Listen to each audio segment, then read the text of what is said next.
the heart of a quiet Nigerian village, what the villagers saw as mysterious happened.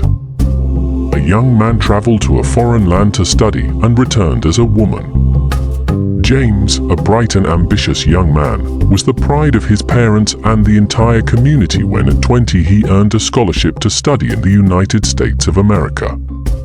The celebration in the village was like none other. It was a dream they had all shared, a future filled with endless possibilities.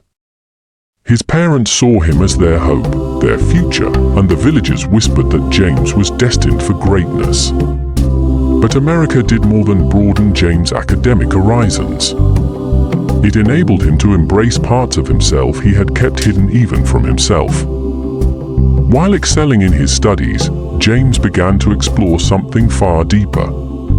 Inside, he had always felt like a woman, but he had been too afraid to acknowledge that in the rigid confines of his Nigerian home. The freedom he found in America allowed him to choose whom he wanted to become. He went for a transformation that made him Juliana, a woman she admired in mirrors. With each step of transformation, James became a distant memory. By the time she had fully embraced her new identity, Juliana was filled with confidence and clarity. But with this newfound self came a looming question. What would her family in Nigeria and the community think of the person she had become? 5 years passed.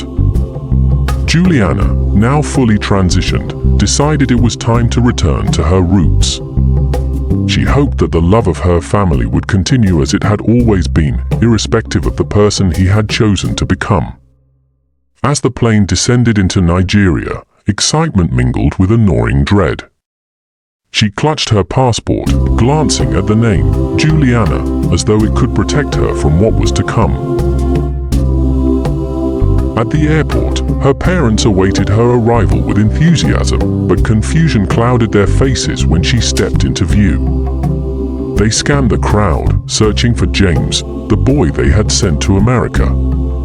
But all they saw was this striking woman, a stranger, smiling at them excitedly.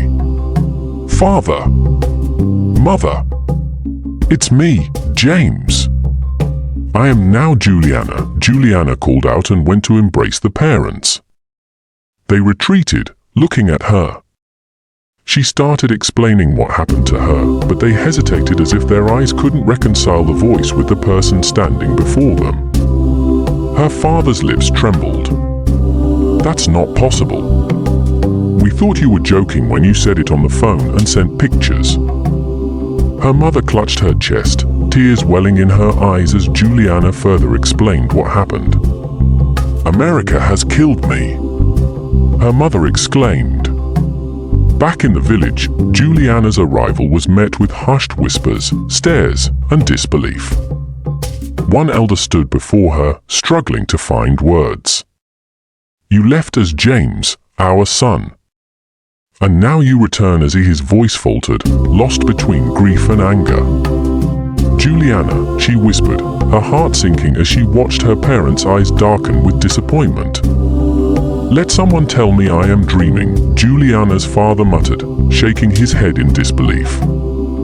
He turned away as if he could escape the reality in front of him. The village, bound by centuries of tradition, was unprepared for the transformation James had undergone. They couldn't fathom that James, who they once celebrated as the village's pride, had returned as someone they couldn't recognize, a female for that matter. Whispers traveled through the dusty streets, carried from mouth to mouth like wildfire. It was not the golden boy that returned, but someone they didn't know how to classify. "There is no impossibility in America," they said.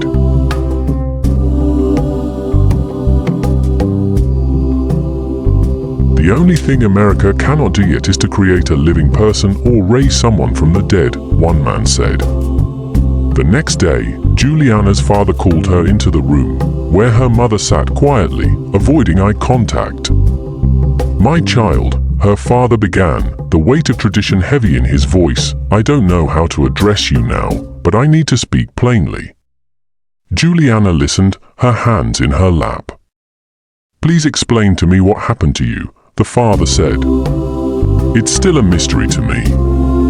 Me too, the mother said. Juliana took a deep breath and started explaining. How it's done is this. Upon recognizing and accepting your true gender identity, the journey often begins with seeking counseling and mental health support to address the emotional and psychological aspects of transitioning. Following that, you change your name, pronouns, clothing, and appearance to reflect your authentic self.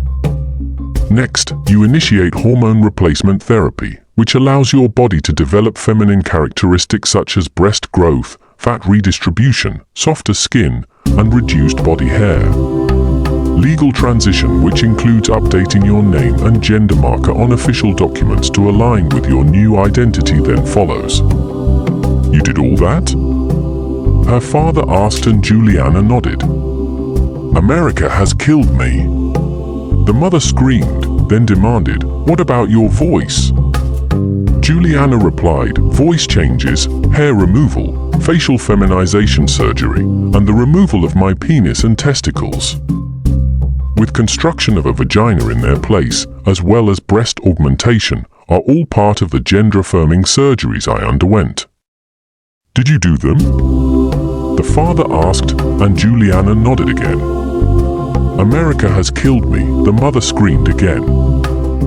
"God forbid. You recreated what God made," he said.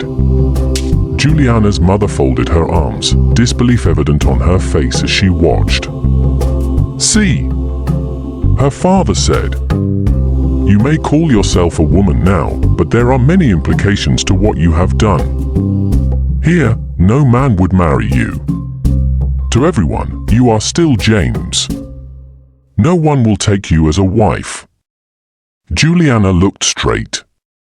She didn't know why her parents don't care about her feelings. As for inheritance, her father continued, "It's complicated. Here, only sons inherit land. You were my first son, the one who would take over.